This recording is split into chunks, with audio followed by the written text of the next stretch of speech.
Hello, I'm Juliana, a SNAP nutrition educator with the Food Trust. Thank you for watching our cooking demonstration today.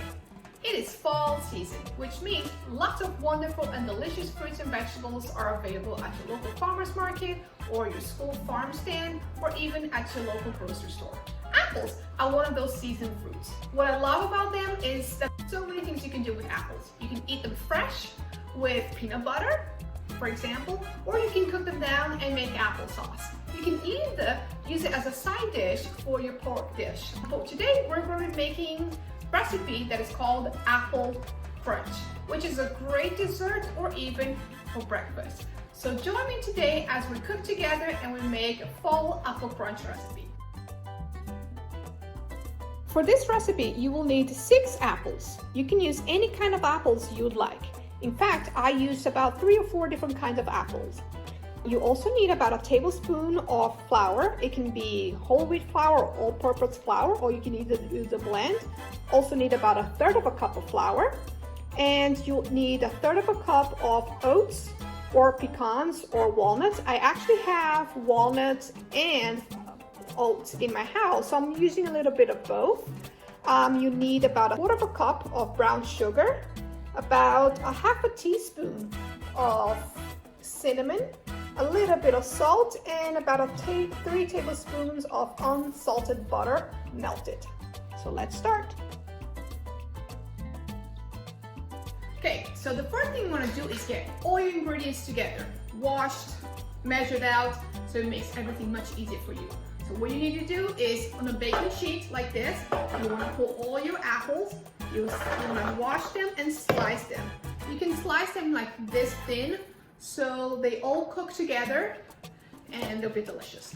So just spread all your apple slices in a baking sheet and you're going to add that tablespoon of flour.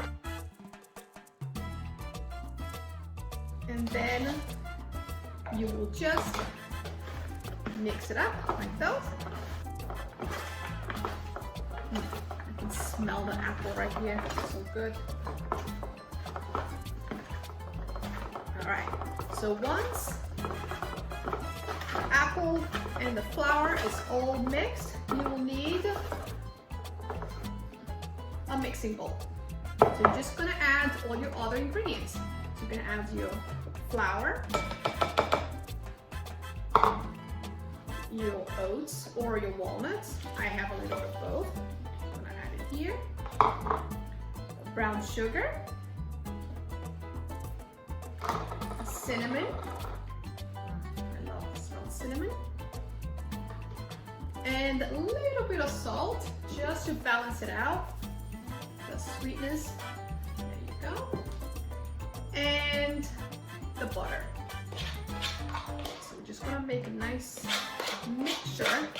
It's gonna be the crumble on top of that apple.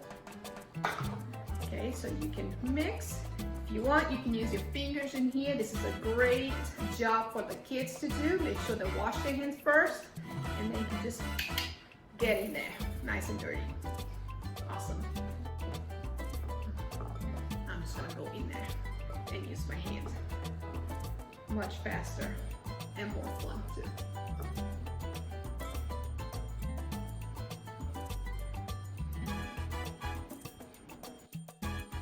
Okay, so when you have a nice crumble like this, your mixture is ready.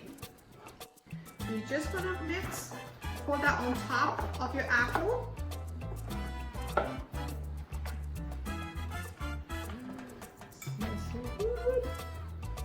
This is a great recipe for a dessert or even for a snack or even a breakfast. Make sure it covers all up.